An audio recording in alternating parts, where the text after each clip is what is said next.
Guys, I want to do a review on this shower curtain. It's $54, and we got the adjustable. It goes from 35 to 51 inches, and so you can see it goes into a corner shower. And we got this one set up, and I want to just give you a little view here.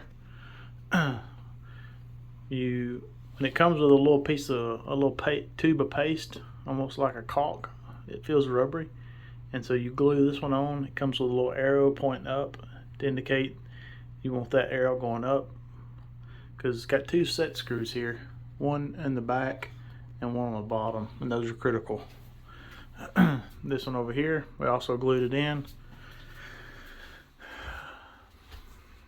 and I made this piece here to just support the corner, but I really don't think we need it because these are compression bars, and so you adjust them to the length that you need.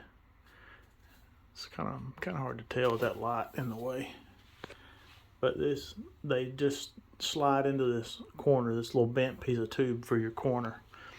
And so I put them in there a while ago, and I went ahead and tightened up these. Alan tightened up the bottom one first, and then tightened up the top one.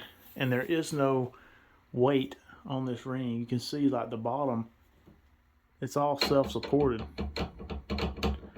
This thing's pretty stout, and these have been glued and dried for a good while now because we've been waiting for our shower curtains to come in, and so they're really holding really good just to support a shower curtain. I mean, it's not no heavy duty thing, but just your typical thin piece of shower rod, but it's hard to get a good picture of it.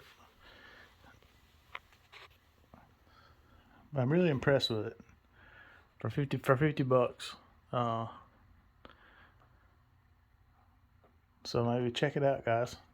I had a lot of bad reviews, but I think if you do it right, let it dry, put it on and glue it and tape it, let it dry for I think 72 hours is what it recommends, or 24 hours.